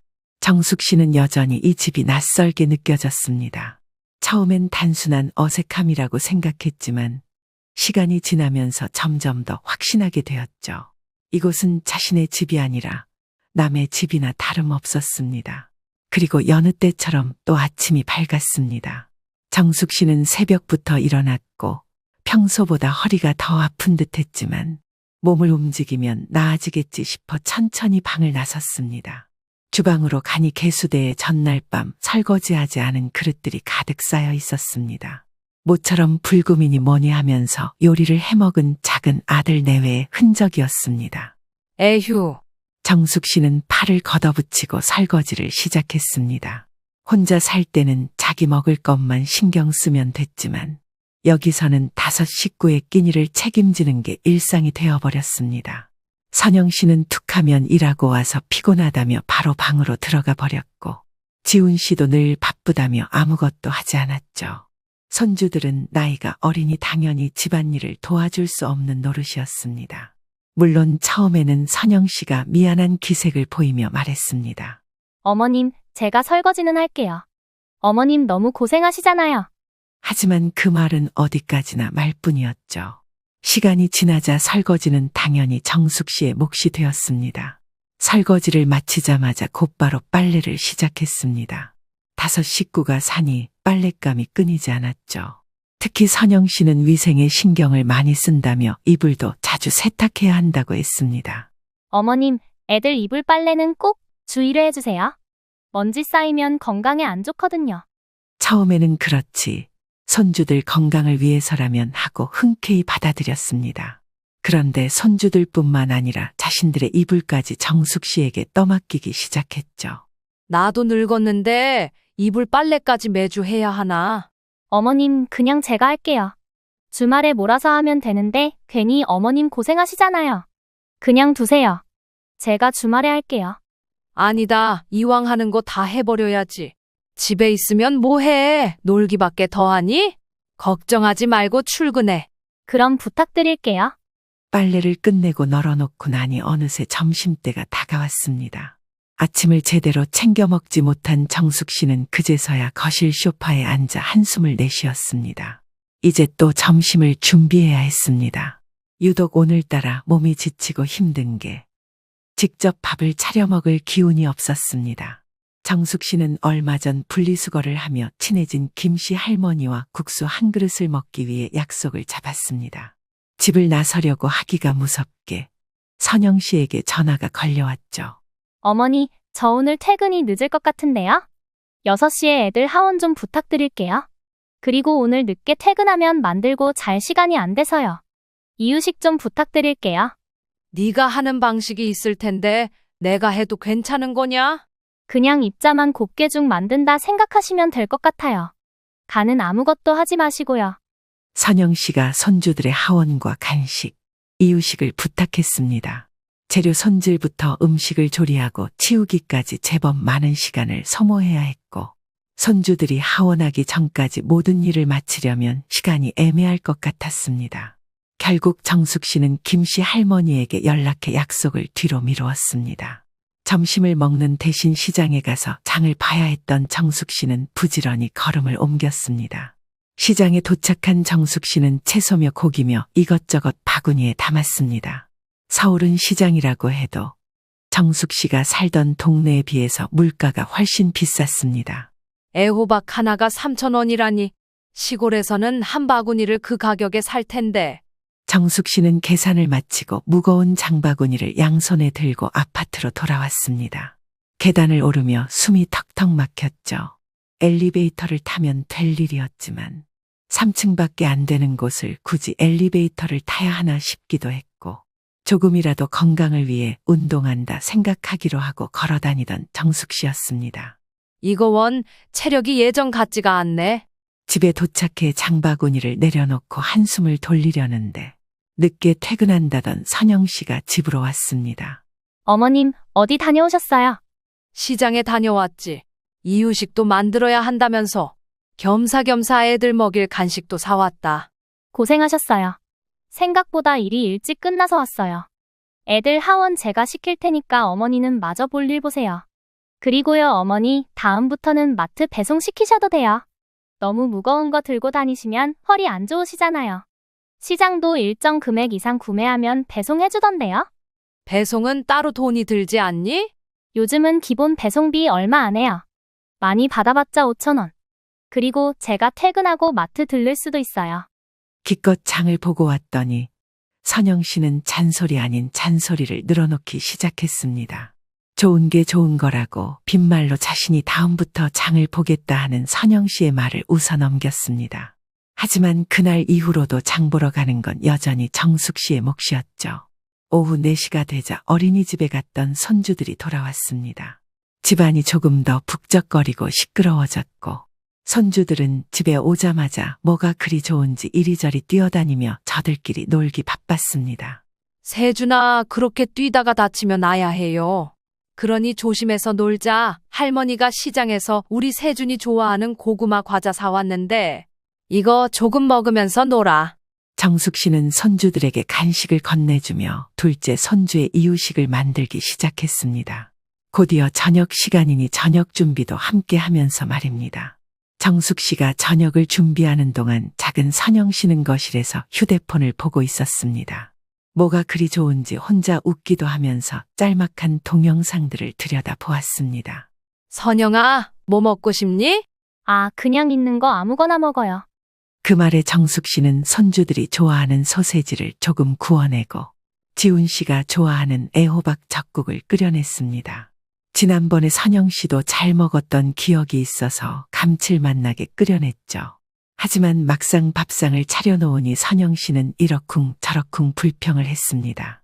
어머님, 국이 너무 짜요. 오늘은 밥이 좀 질게 됐네요. 저 된밥 좋아하는데. 그래? 다음엔 덜 짜게 할게. 결국 저녁을 다 먹은 뒤 선영 씨와 손주들이 잠을 자기 위해 방으로 들어가 버렸습니다. 늦게 퇴근한 지훈 씨도 서둘러 밥을 한술 뜨고는 쉬고 싶다며 방으로 들어가 버렸죠. 그렇게 혼자 설거지와 모든 집안일을 마무리한 정숙 씨도 9시가 넘은 시간이 되어서야 방에 들어올 수 있었습니다. 간단히 샤워를 하고 침대에 누워 생각을 했는데 왠지 모르게 씁쓸한 기분이 들었습니다. 내가 언제부터 이런 일을 하게 된 걸까?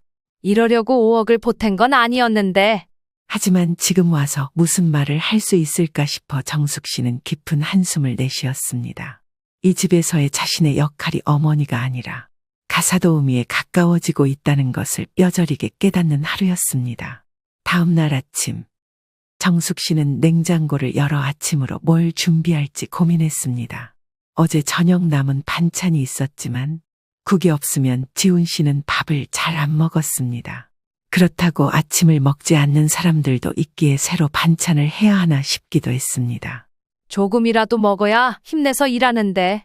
정숙 씨는 결국 몇 가지 음식을 하기 위해 필요한 멸치 다시마 육수를 끓이기 시작했습니다. 하지만 달그락거리는 소리와 음식 냄새 때문인지 자고 있던 선영 씨가 주방으로 나왔죠. 어머님 또 국 끓이셨어요? 이 시간에 뭐 하시는 거예요? 응, 지훈이가 국 없으면 밥 잘 안 먹잖니?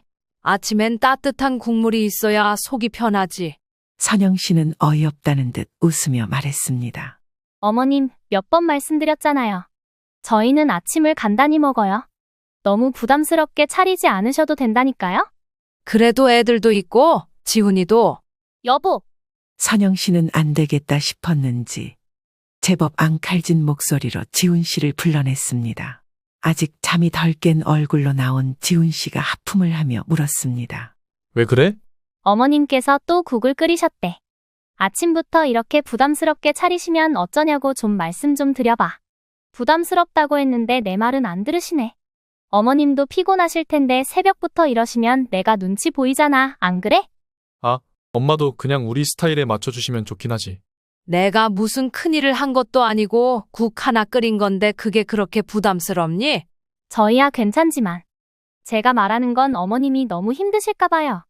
저희도 직장 다니느라 바쁜데 어머님까지 이렇게 힘들게 하시면 저희가 오히려 죄송하죠. 정숙 씨는 두 사람의 이중적인 모습에 멍해졌습니다. 도대체 뭐가 잘못된 걸까? 그래, 알겠다. 다음부터는 안 할게.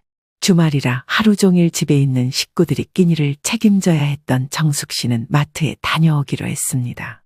냉장고에 재료가 떨어지기도 했고 나물 반찬을 몇 가지 해두면 좋을 것 같아서였죠.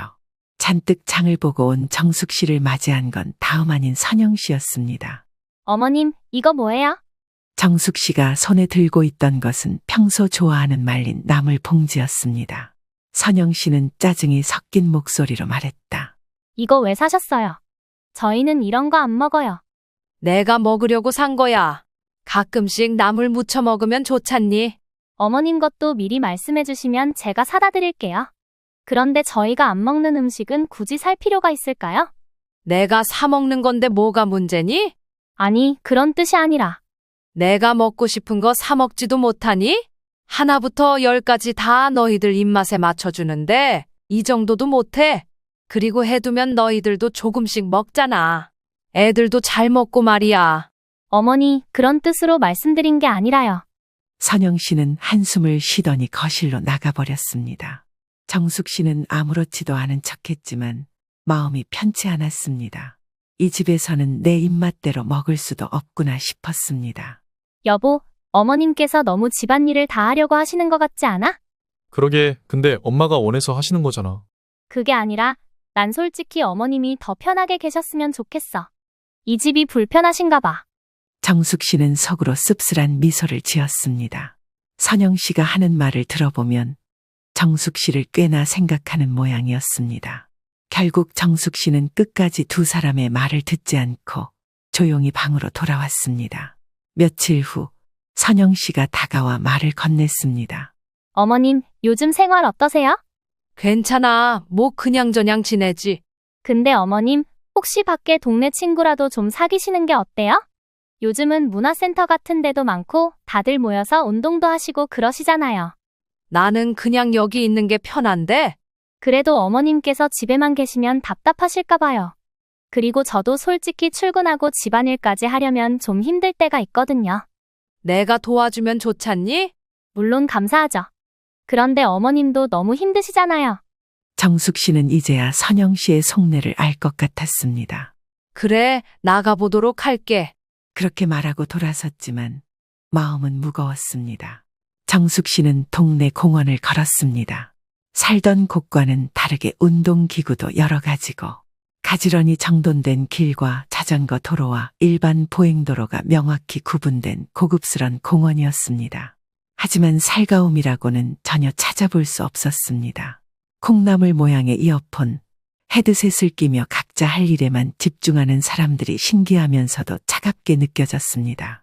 이사 오기 전에는 동네 사람들과 수다도 떨고 서로 말을 거는 게 당연했지만 이사를 온 뒤에는 왠지 모를 삭막함에 사로잡혀야 했습니다. 그렇게 한참을 걷다 벤치에 앉아 한숨을 내쉬는데 큰아들 성민 씨에게 전화가 왔습니다. 어머니, 요즘 잘 지내세요? 그냥 그렇지. 뭔가 말씀이 없으시네요. 어머니, 혹시 뭐 불편한 거 있으세요? 정숙 씨는 잠시 망설였습니다. 하지만 결국 솔직한 말을 하지 못했습니다. 아니다. 그냥 바빠서 그렇다. 그래도요, 뭔가 있으면 꼭 말씀하세요.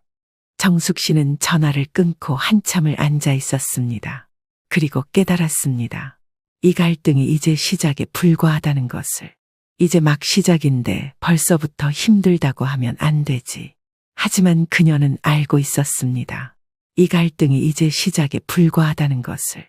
그래도 시간이 흘러 이 집에서 지내온 시간이 반년을 넘어갔을 때였습니다.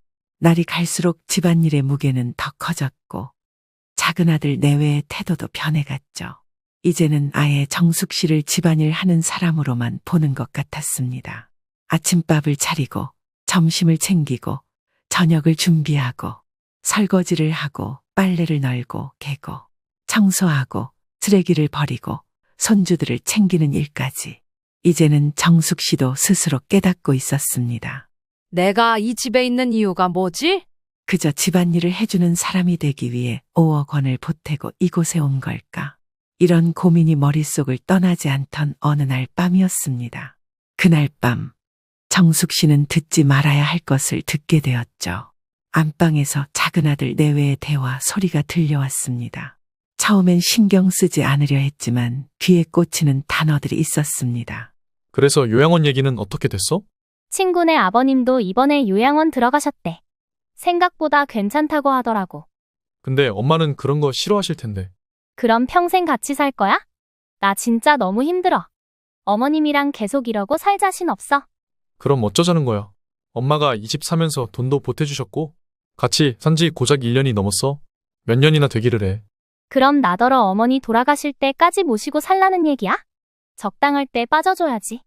그리고 그깟 돈, 미리 재산 물려받았다 생각하면 그만이잖아. 정숙 씨는 심장이 덜컥 내려앉았습니다. 자신을 요양원에 보내겠다는 것도 모자라 그 많은 돈을 마치 당연하게 받아들였다는 사실이 믿기지 않았죠. 정숙 씨는 순간 귀를 의심했습니다. 하지만 두 사람의 대화는 계속되었죠. 근데 어차피 엄마가 여기 돈 보태줬잖아. 우리 집도 공동명의고 설마 그냥 나가시겠어? 그러니까 지금 보내야지. 요양원 들어가시면 나중에 집 정리할 때도 편하고. 솔직히 말해서 어머님이 여기 계시면 우리가 너무 불편해. 나도 불편하긴 한데. 그래도 좀 그렇지 않냐? 이제 와서 그런 말이 나와? 처음에 합가하자고 한 것도 당신이었잖아. 어머님 돈 보태서 집 사고 그 덕에 우리 좀 여유롭게 산 거 아니야? 그래도 아, 진짜 답답하네. 당신이 이렇게 나오면 내가 나쁜 사람 되는 거잖아. 당신이 어머님 설득해. 난 진짜 힘들어. 정숙 씨는 그 자리에서 얼어붙고 말았습니다. 집을 팔아 5억이라는 큰 돈을 보태줬지만 결국 이 집에서 자신의 자리는 없었던 겁니다. 그제야 정숙 씨는 모든 게 선명하게 보이기 시작했습니다. 선영 씨와 지훈 씨의 억지스러운 미소, 행동들까지도 말이죠. 정숙 씨는 침대로 돌아와서도 잠을 이룰 수 없었습니다. 그 충격이 너무 커서 눈물도 나오지 않았습니다. 내가 지금 뭘 해야 하지? 눈을 감아도 대화가 계속 귓가에 맴돌았습니다. 이제 믿을 수 있는 사람은 아무도 없었습니다. 그때 문득 생각난 사람들이 있었습니다. 바로 큰아들 성민 씨와 큰며느리 유진 씨였죠. 서럽고 슬픈 마음을 뒤로하고 이튿날이 되어서 정숙 씨는 아침 일찍 큰아들의 집으로 향했습니다. 이직을 위해 얼마 전 퇴사했다던 큰며느리를 만나러 오기 위함이었죠. 배를 누르고 초조한 마음으로 큰며느리를 기다렸습니다. 어머니, 연락도 없이 어쩐 일이세요? 일단 안으로 들어오세요. 날이 찬데 왜 이렇게 얇게 입고 다니세요? 네? 서둘러 집 안으로 들어간 정숙 씨는 유진 씨가 건네는 녹차를 한 잔 마시며 얼어붙은 마음을 녹이기 시작했습니다. 어머님, 여기까지 어쩐 일이세요? 무슨 일 있으신 거죠? 유진아, 정숙 씨는 그 자리에서 무너질 듯 눈물을 흘리고 말았습니다. 왠지 모르게 안심이 되었던 탓인지 서럽게 눈물을 흘리는 정숙 씨를 바라보며 유진 씨는 당황스러움을 감추지 못했습니다. 어머님, 무슨 일이세요? 어디 아프세요? 나 좀 도와주렴. 도대체 무슨 일인데 그러세요? 네, 일단 진정 좀 해보시고요. 정숙 씨는 겨우 마음을 가라앉히고 유진 씨에게 그동안 있었던 일을 모두 말했습니다. 마침 연차를 내고 집에 있던 큰아들 성민 씨도 함께 이 이야기를 듣게 되었죠. 지훈이 내외가 나를 요양원에 보내려고 해.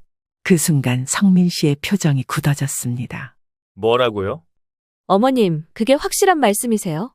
내 귀로 들었다. 어젯밤에 두 사람이 이야기하는 걸 들었어. 집값 보태준 건 재산 미리 당겨받았다고 생각하면 되는 거 아니냐면서 나랑 사는 게 불편하다고 그러더라. 성민 씨는 급기야 분노로 손을 떨기 시작했습니다. 아니, 그 녀석 머리가 어떻게 된 거 아니에요? 내가 왜 아무 말도 안 하고 있었는데. 엄마가 좋다고 가신다고 하니까 아무 말도 안 하고 있었는데. 당장 서방님한테 전화해요. 아니, 전화할 필요도 없어. 지금 당장 그 집으로 가야겠어. 내 동생이라도 용서 못해. 그 순간 정숙 씨는 화들짝 놀라며 겁에 질려 그의 팔을 붙잡았습니다. 성민아, 나 때문에 싸우지 마라. 어머니, 싸워야 해요. 이건 사람이 할 짓이 아니에요. 다른 사람도 아니고 엄마한테 어떻게 그래요? 아니, 다른 사람이라고 해도 그렇지. 이게 사람이 할 짓이냐고요. 성민 씨의 눈빛엔 흔들림이 없었습니다. 불안해하는 정숙 씨를 뒤로하고 성민 씨는 집을 나섰습니다. 어머니는 집에 계세요. 이 문제는 우리가 해결할게요. 큰 손주 도윤 씨가 정숙 씨의 손을 잡아주었고 성민 씨와 유진 씨는 지훈 씨의 집으로 향했습니다. 그렇게 성민 씨는 지훈 씨네 집에 도착했습니다. 거칠게 현관문을 두드리며 잔뜩 흥분을 가라앉히지 못하는 성민 씨를 유진 씨가 손을 꼭 잡아주었습니다. 형이야, 당장 문 열어. 너랑 할 말 있어서 왔다. 어머, 아주버님, 형님. 무슨 일이세요? 연락도 없이 지금 어머님도 안 계시는데요. 지훈이 어딨어요? 당장 나오라 그래요. 무슨 일이신데요? 재수 씨, 엄마한테 이야기 다 듣고 오는 길입니다. 사람이 어떻게 그래요? 그렇게 살기 싫었으면 애초에 합가를 하지 말았어야지. 우리가 말릴 땐 거들떠도 안 보더니 이제 같이 사니까 요양원 보내고 싶다고요? 그제서야 무언가 잘못되었음을 깨달은 선영 씨는 서둘러 지훈 씨에게 전화를 걸었습니다. 잠시 아파트 앞마트에 다녀온다고 나갔던 지훈 씨는 서둘러 집으로 돌아왔습니다. 형이 이 시간에 어쩐 일이야? 당황해하는 지훈 씨를 뒤로하고 성민 씨가 주저없이 말했습니다. 너희들 어머니를 요양원에 보낼 생각이었다지? 뭐? 아주버님, 무슨 말씀이세요? 어머니가 직접 들으셨다. 너희 둘이 아는 얘기를. 아니, 그게 아니라 오해세요, 아주버님. 저희가 무슨 그런 생각을 했겠어요? 말 돌리지 마. 요양원 이야기 왜 나온 거야?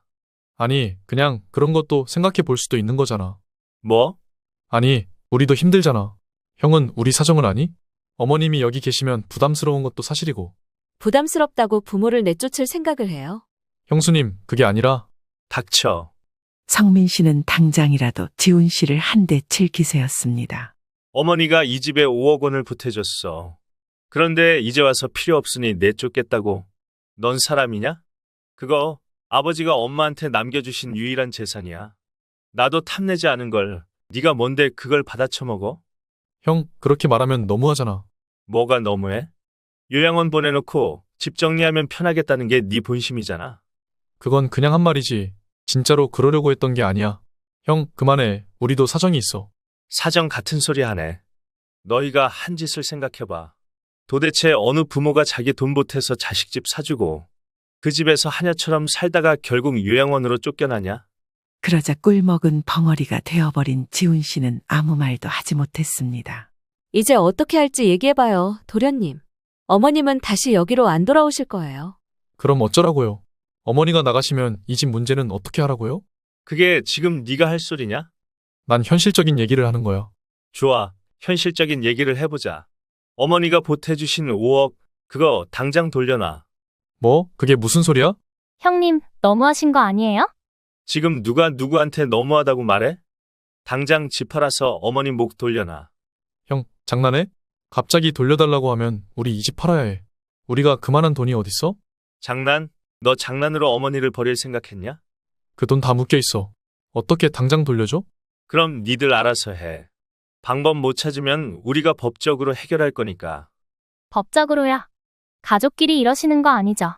네, 어머님께서 원하시면 그렇게 할 수도 있죠. 도련님, 동서, 이건 법적으로도 부모 학대에 해당돼요. 잘 생각해 보세요. 이건 협상이 아니야.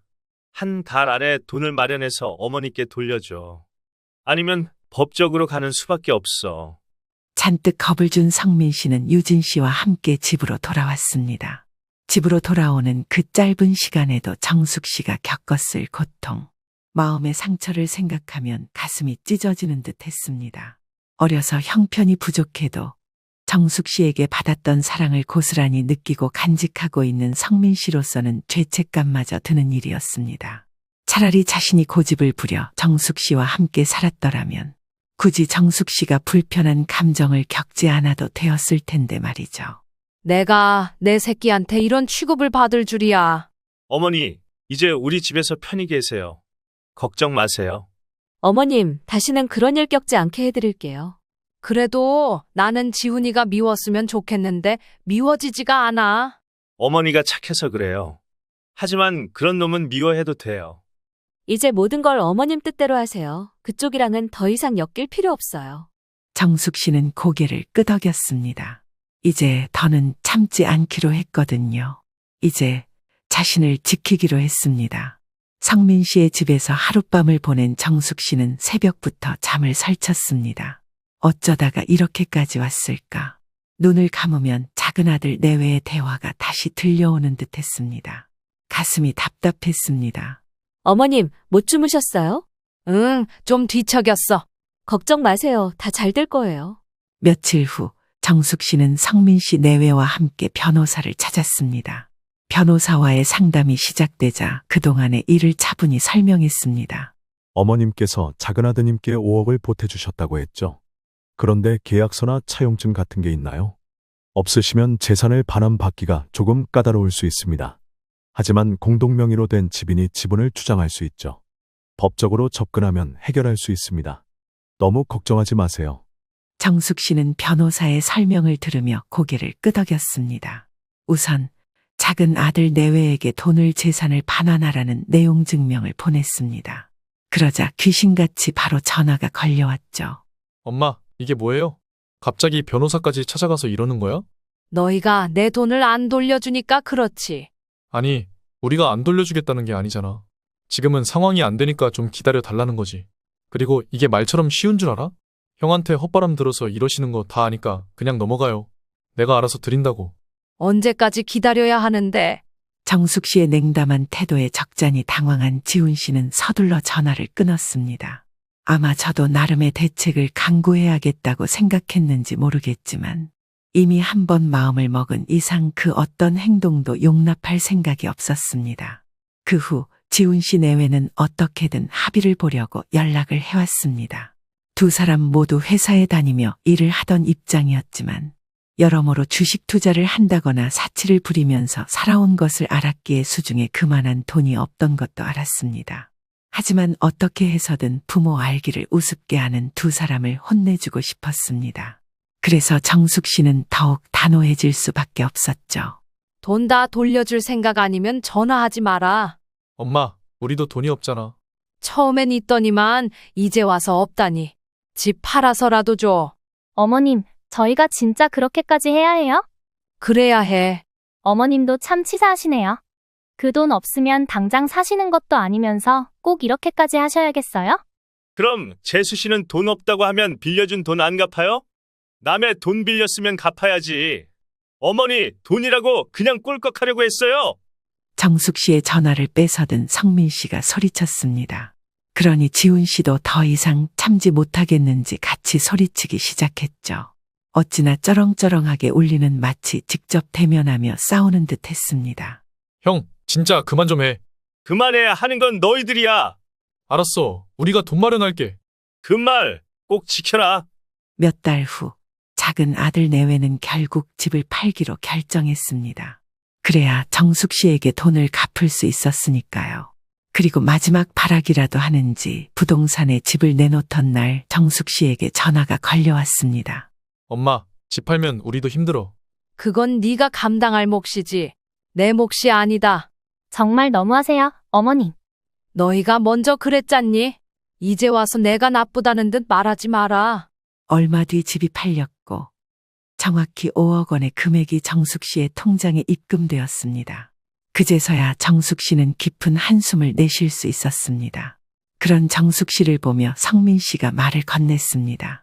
어머니, 이제 뭐 하실 거예요? 이제 나만을 위해 살아야지. 며칠 후 정숙 씨는 유진 씨에게 작은 캐리어를 빌려 여행짐을 싸기 시작했습니다. 어머니, 여행지는 정하셨어요? 응, 요즘 젊은 사람들도 그렇고 제주도에 한 달살이를 그렇게 많이 간다네? 집값도 저렴하고 적당히 생활비만 있으면 충분히 살다 오는 재미가 있다고 해서 나도 가보려고. 한 달 살게 하시게요? 일단 그렇게 해보고 마음에 들면 한두 달 더 살거나 그곳에서 아예 정착해서 살거나 그러려고. 그리고 미안하지만 난 너희랑 합가할 생각은 없다. 저희야 어머니 모시고 살고 싶지만 어머니가 그렇게 말씀하실 줄 알았어요. 대신 어머니 자주 찾아뵈는 건 막지 마세요. 아시겠죠? 그래, 알았다. 그나저나 오랜만에 여행 가는 거라 뭘 해야 할지 모르겠네. 어머님, 혹시 여행 가시기 전에 보험은 드셨어요? 보험? 네, 요즘 여행자 보험 같은 것도 있어요. 혹시 모를 일에 대비해서 드시면 좋을 것 같은데요. 그렇구나. 그래, 네가 좀 도와줄래? 그럼요. 제가 알아봐 드릴게요. 성민 씨는 여전히 걱정스러운 얼굴이었습니다. 어머니, 그래도 너무 무리하지 마세요. 혼자 가시는 거니까 조심하시고요. 알겠다. 나도 이제 내 인생 좀 즐기려고 하는 거니까 괜한 걱정하지 말아라. 일주일 뒤 정숙 씨는 제주도에 도착했습니다. 예약한 숙소에 짐을 풀고 주변을 둘러보기 위해 길을 나섰죠. 혼자 밥을 먹으려니 어색했지만 막상 한 숟갈 뜨자 맛이 더 잘 느껴지는 것 같았습니다. 새로운 곳에 오니 외롭다기보다는 모든 게 달라 보였습니다. 정숙 씨가 고른 메뉴는 전복솥밥이었는데 어찌나 담백하고 따뜻하고 맛있던지 저절로 미소가 지어졌습니다. 이렇게 여유롭게 밥을 먹어본 게 언제였는지 기억이 나질 않았습니다. 밥을 먹고 나온 뒤 조금 거리가 있는 곳까지 걸어가 분위기 좋은 카페에 자리 잡았습니다. 따뜻한 라떼 한 잔을 주문하고 창밖을 바라보았죠.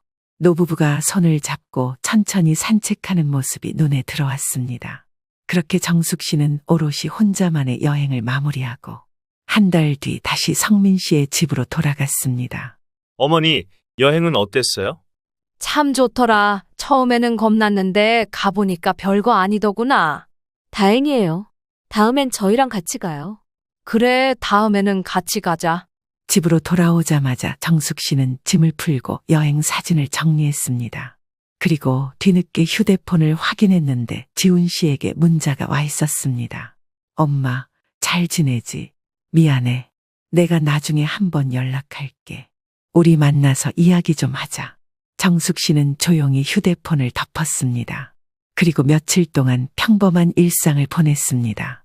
계속 큰아들 내외와 함께 살 순 없으니 오피스텔도 알아보고 동네 이곳저곳을 산책하기도 하면서 시간을 보냈습니다.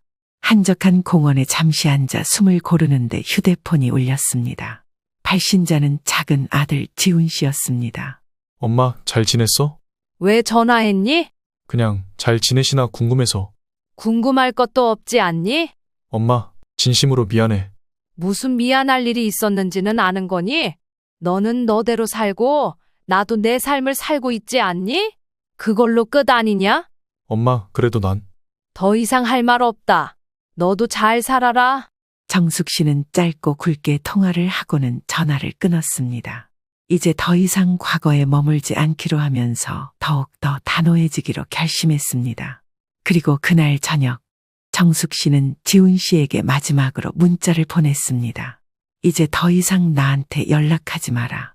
네가 미안해한다고 해서 달라질 건 없다. 네가 원하는 건 용서일지 몰라도 난 앞으로 그런 거 하지 않기로 했다. 네 삶을 살아라. 나도 내 삶을 살 거야. 그러니 서로 있는 듯 없는 듯 그렇게 지내자꾸나. 네가 그런 결심을 했던 이상 나는 더 이상 네 엄마도 아무것도 아니란 걸 알아도. 문자 전송 버튼을 누르고 나니 한결 가벼운 마음이 들었습니다. 이제야 정말 끝난 거였습니다. 더 이상 지훈 씨 내외와 여길 일도 없을 뿐더러 앞으로는 자신을 위한 삶을 살기로 결심한 이상 앞만 보고 달려가기로 했습니다. 정숙 씨는 따뜻한 커피를 한 잔 내리고 창밖을 바라보았습니다. 그날따라 밤 하늘이 유난히 맑은 듯 했습니다.